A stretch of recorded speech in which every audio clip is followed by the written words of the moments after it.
c'est compliqué de transmettre l'histoire de sa réussite, d'en faire une formation payante ou un business, car une réussite, elle est toujours compliquée à expliquer parce qu'elle est contextuelle.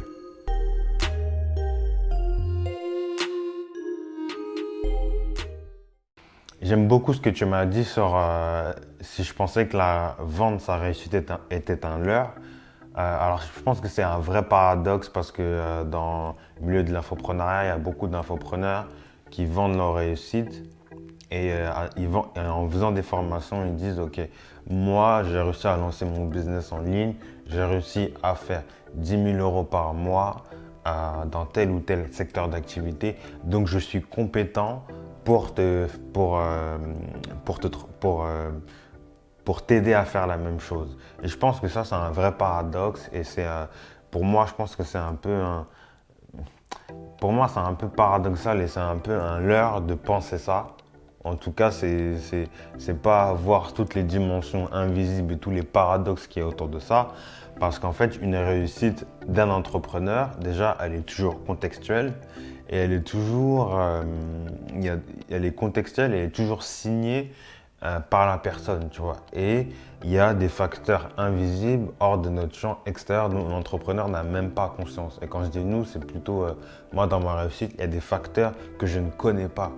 Et c'est normal parce qu'ils sont liés à l'environnement, ils sont liés aux autres. Donc il y a des choses dans ma réussite à moi qui est contextuelle, qui est liée à ma propre histoire à moi, donc moi en tant qu'être et les facteurs extérieurs. Donc je pense que, tu vois, je dis toujours qu'on peut plus facilement expliquer un échec qu'une réussite parce qu'une réussite, ça a des côtés mystérieux qu'on ne peut pas expliquer, même à travers une rétrospective, parce que beaucoup d'infopreneurs, ils vendent des formations sur leur propre...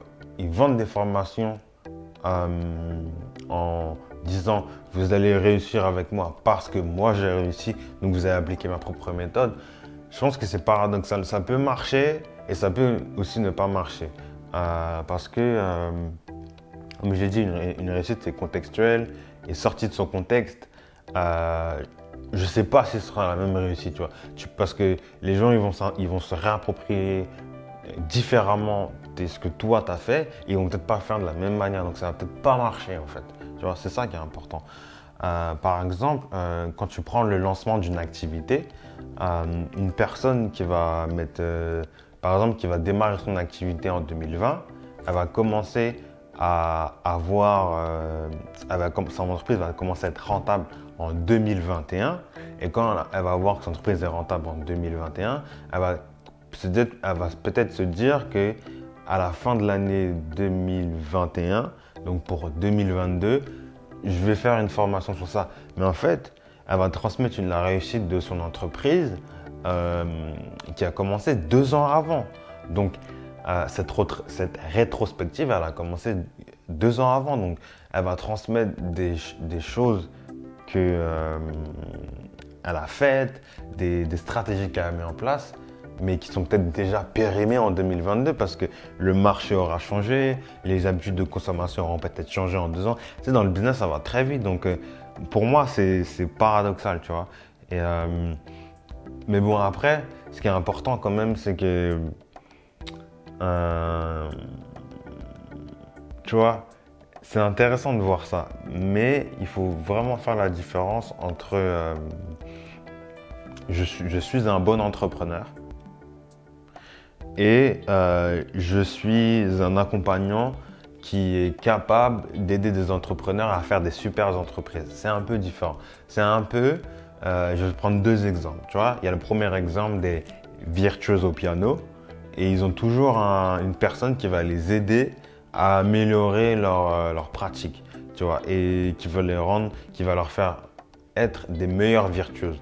Mais les personnes qui les aident ne sont pas forcément meilleures au piano que les personnes qu'elles accompagnent. Et là, c'est pareil. C'est pas parce que tu as été un bon entrepreneur que tu es capable, malgré ta force pédagogique, malgré que ton contenu est bon, c'est pas parce que tu as été un bon entrepreneur, c'est parce que moi, par exemple, je suis un bon entrepreneur dans la pâtisserie, que je serais capable de aider d'autres pâtissiers à être des super entrepreneurs dans leur métier. Ça n'a rien à voir. C'est comme un athlète qui a été champion olympique, qui passe entraîneur, mais qui n'est pas forcément bon pour entraîner. Et ben, c'est pareil.